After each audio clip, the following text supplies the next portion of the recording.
Season of life Sanjay Kumar के YouTube channel में फिर से आपका वेलकम है। और सामने जो सीट पर बैठे हैं वो अपने लाइफ के कुछ क्वेश्चन को लेके आए हैं। वो व्यूअर के लिए उनके लाइफ की जर्नी में काफी हेल्प हो सकता है। तो चलिए हम क्वेश्चन की ओर बढ़ते हैं। हेलो गाइस, मेरा नाम राजीव है और आज हम लोग लाइफ के बारे में डिस्कस करेंगे। और आज का मेरा पहला सवाल ये है कि मैं अपने लाइफ से पूरा डरा हुआ हूँ। मेरा प्लानिंग, डायरेक्शन ऑफ फील्ड को मैं हमेशा पूरा व्यस्त हो गया हूँ। मुझे कुछ समझ नहीं आता है अब क्या करूँ। और मैं अब मेरा कॉन्फिडेंस लेवल इतना नीचे गिर गया है कि मैं मेरा नेगेटिव थिंक हमेशा रहता है दिमाग में। मैं अपने लाइफ में अच्छा करना चाहता हूँ। चलिए राजीव जी, ये जो सवाल है काफी इम्पोर्टेंट है और ये आप ही का सवाल नहीं है। 90% लोगों के दिमाग में ये सवाल घूमता रहता है। आपके इस क्वेश्चन से बहुत सारे व्यूअर को आज उनकी लाइफ के कुछ एक मकसद, एक पर्पस को क्लियर कर सकता है आपका ये क्वेश्चन। तो चलिए क्वेश्चन की ओर चलते हैं।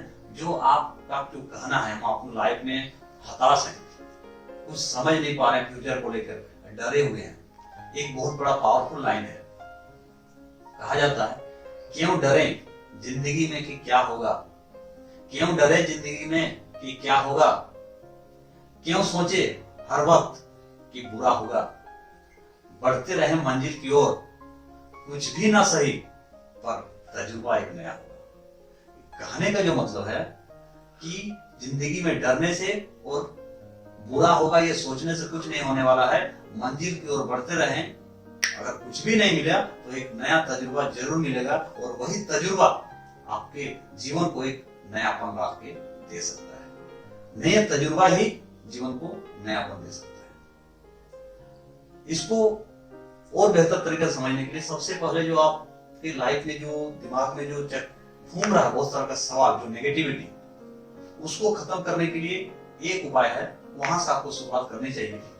सबसे पहले आप अपने जिंदगी में अपने आप को इतना व्यस्त कर दीजिए, जिस काम में आपको अच्छा लगता है, जिसमें आप रुचि लेते हैं, काम को करने में बहुत उत्साह आपके पास आ जाता है, उस काम में अपने आप को इतना व्यस्त कर दीजिए कि आपके पास ये जो लाइफ के प्रति जो पछतावा है, ये जो डर है, ये जो आपके लाइफ में जो दुखी है या किसी और के प्रति जो नफरत है, इसके लिए आपके जीवन में कभी समय ही ना बचे।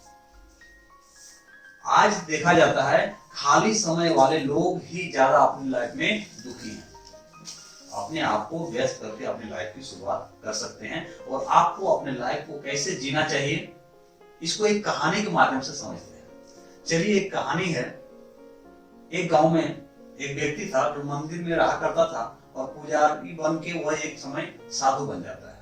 पूरा जीवन को उस मंदिर में वो लगा चुका होता है। उनके अंदर भगवान का एक सेवा करते करते एक ऐसा आस्था हो जाता है, ऐसा विश्वास हो जाता है कि हर मुसीबत में, उनके जीवन में कभी भी कोई समस्या आएगी तो ऊपर वाला उसको मदद करने जरूर आएगा। जिसके वजह से वो किसी भी समस्या से घबराता नहीं था, क्योंकि उसको पता था कि हमने ऐसा काम कर दिया है जिसके वजह से ऊपर वाला हमारे हर मदद के लिए तैयार रहेंगे। एक समय ऐसा ही होता है। उसके गांव में एक बार बाढ़ आने की संभावना होती है। उस समय मौसम विभाग के जो अधिकारी हैं गांव को खाली करने के लिए नोटिस करते हैं। सभी गांव वाले गांव को खाली कर देते हैं। गांव वाले साधु को भी साथ में चलने के लिए कहते हैं, लेकिन साधु तैयार नहीं होता है। धीरे धीरे जब गांव में पानी बढ़ता है, फिर एक बार दो व्यक्ति साधु को लाने के लिए जाता है। उनके साथ भी आने से साधु इनकार कर देता है। उन्हें पता था कि ऊपर वाला हमें बचाने जरूर आएगा। धीरे धीरे पानी का स्तर और बढ़ता गया।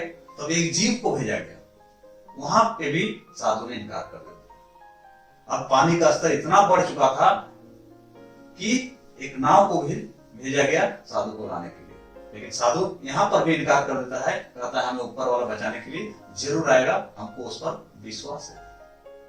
और एक ऐसा स्थिति आ जाता है जब मंदिर पूरा डूबने वाला था, साधु भी डूब के मरने वाला था। उस समय एक हेलीकॉप्टर से साधु को बचाने का प्रयास किया जाता है, लेकिन साधु ने रस्सी तक नहीं पकड़ा बचने के लिए। अंत में मंदिर के साथ साथ साधु भी डूब के मर जाता है। कहानी यही खत्म नहीं होता है।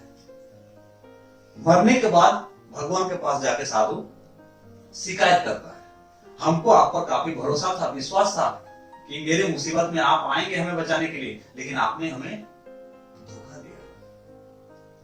भगवान उसे दो झाप लगाते हुए कहता है कि तुम मूर्ख हो, तुम्हारे लिए हम व्यक्ति भेजें, जीप को भेजें, नाव भेजें, अंत में हम हेलीकॉप्टर भी भेजें, लेकिन तुम्हें किसी का नहीं सुना। अगर तुम खुद अपना सहायता नहीं कर सकते हो तो तुमको कोई मदद नहीं कर सकता, हम भी मदद नहीं कर सकते। इस कहानी से ये मिलता है, ऊपर वाला किसी की मदद करने नहीं आते हैं, वो किन्हीं ना किन्हीं को एक माध्यम बना के भेजते हैं। इसको समझने की जरूरत है। ये आपके क्वेश्चन का आंसर था। जीवन में कुछ करने के लिए खुद को प्रयास करना होगा। आगे बढ़िए। मुझे आपकी कहानी बहुत अच्छी लगी और मेरा बिलीफ सिस्टम थोड़ा मुझे भी लग रहा है कि मैं आगे कुछ कर सकता हूँ। और मैं चाहता हूँ कि लाइफ को और थोड़ा अच्छा से डिटेल बताएं कि हमारे लिए और व्यूअर के लिए बहुत अच्छा फील हो। चलिए राजीव जी, आपका जो दूसरा क्वेश्चन है ये बहुत ही इंपॉर्टेंट क्वेश्चन है, क्योंकि 80% लोग आज दूसरे के जीवन को देखना, दूसरे के जीवन में झांकना चाहते हैं, लेकिन 20% लोग जो हैं अपने जीवन को समझना चाहते हैं। और दूसरा क्वेश्चन की वजह से बहुत सारे लोगों को अपने जीवन को बदलने में, लाइफ को चेंज करने में ये आंसर काफी सपोर्ट करेगा। इस लाइफ को समझने के लिए सबसे पहले लाइफ का जो ये 4 लेटर से जो बना हुआ वर्ड है, उस वर्ड को समझना होगा। ये वर्ड क्या कहता है? लाइफ का जो पहला लेटर है वो आता है एल, यानी कि लक्ष्य। आज 80% लोगों के पास लक्ष्य नहीं है, लेकिन जिंदगी में भाग रहे हैं। भाग रहे हैं कैसे? आप भी जानते होंगे, एक मोबाइल में गेम आता है जिसको कहते हैं टेम्पल रन। वो व्यक्ति भागे जा रहा है, उछल रहा है, झुक रहा है, कूद रहा है, लेकिन वो व्यक्ति पहुंचता कहीं नहीं है। बिना लक्ष्य का भाग रहा है 80% लोग। लेकिन जो 20% लोग जो सक्सेस की ओर जा रहे हैं, ग्रो कर रहे हैं प्रतिदिन, उसका गोल निश्चित है। उन्हें पता है या तो इसमें जीतेंगे या तो सीखेंगे। प्रत्येक दिन वो व्यक्ति सीख रहा है और आगे बढ़ रहा है, वो जीवन को समझने का प्रयास कर रहा है। लेकिन लाइफ का जो दूसरा लेटर आता है आई, जिसको कह सकते हैं इनसाइड मोटिवेशन, यानी कि इंस्पिरेशन जो होता है 80% लोगों को बाहरी चीजों से आता है। दूसरे का गाड़ी को देख के मोटिवेट होता है, दूसरे का घर देख के मोटिवेट होता है। वो मोटिवेशन बहुत लंबा नहीं चलता है। अगर 20% लोग जो सक्सेस होते हैं, उसका कारण होता है उनका जो मोटिवेशन आता है वो इनसाइड से आता है। इनसाइड का मोटिवेशन आपका पीछे का बैकग्राउंड से हो सकता है, आपके पारिवारिक पीछे का स्थिति क्या था, किस समाज से आप आए हैं, अपने पीछे के जिंदगी में कितना दर्द छुपा हुआ है, क्या क्या समस्या थी। वो मोटिवेशन आपको परमानेंट, आपको ग्रो करने में मदद करेगी।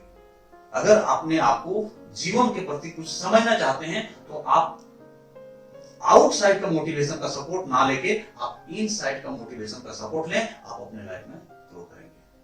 अपने जीवन को बेहतर बनाने के लिए सबसे पहला इंपॉर्टेंट होता है ये इनसाइड मोटिवेशन, जो दूसरा लेटर कहता है। ये लाइफ का जो तीसरा लेटर है एफ, यानी कि फीलिंग। आज बहुत सारे लोग अपने जीवन में खुशी तलाश रहे हैं और खुशी के लिए वो काम कर रहे हैं। 80% लोग खुश रहने के लिए काम कर रहे हैं। जब वहां खुश नहीं दिखते हैं तो दूसरा काम पकड़ लेते हैं, तीसरा काम पकड़ लेते हैं। वो जीवन भर काम को बदलते रहते हैं, सिर्फ एक चीज की तलाश में, खुश रहने की तलाश में। लेकिन 20% लोग को पता है काम बदलने से खुशी नहीं मिल सकती है, खुशी होके काम करने से खुशी मिल सकती है। जिस काम को आप करते हैं वो एक खुशी का फीलिंग पैदा करें और उसमें काम करें, आपके जीवन में खुशी आ सकती है। एक कहावत है, आप क्या काम करते हैं महत्व नहीं रखता है, लेकिन काम करते हुए क्या फील करते हैं ये सबसे ज्यादा महत्व रखता है। यानी फीलिंग आपके जीवन को बेहतर बना सकता है, आप अपने जीवन को समझ सकते हैं, आपका फीलिंग है।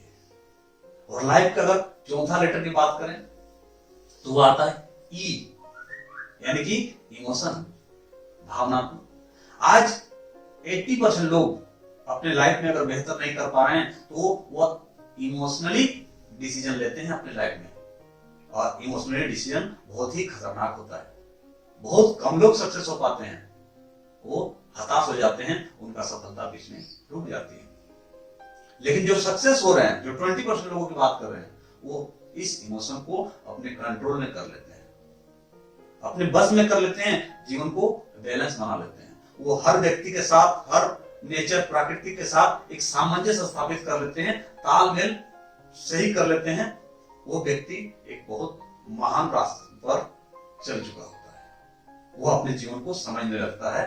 जिसने भी इस लाइफ के जो 4 लेटर है, जिसको इस 20% की जो बात कर रहे थे, पहला L यानी कि लक्ष्य, जो एक गोल की ओर दर्शाता है, या तो सीखने में या तो जीतने में। दूसरा I यानी कि जो इंस्पिरेशन होगा, वो इनसाइड से मोटिवेशन की जरूरत होती है लाइफ में। तीसरा फीलिंग, किसी भी काम को कर रहे हैं, उत्साह के साथ आप उस काम को करें, खुशी निश्चित है।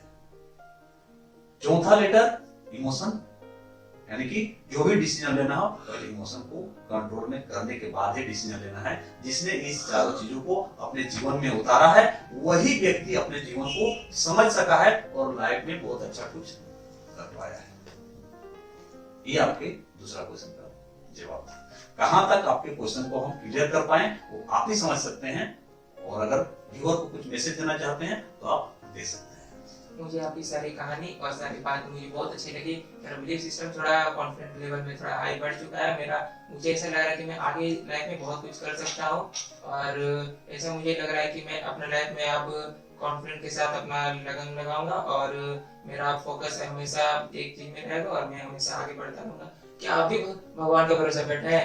क्या पता भगवान आपके भरोसा बैठा है, इसलिए अपना लाइफ में आगे बढ़े और अपना लाइफ को एकदम अच्छा से जिए, और अपना फोकस को ड्रीम तक पहुंचाए, अपना सक्सेस तक जाए। और इस चैनल से जुड़े रहे, आपको इसी तरह अच्छी वीडियो मिलती रहेगी। और इस चैनल को लाइक करें, कमेंट करें, शेयर करें, सब्सक्राइब करें। Thank you, bye.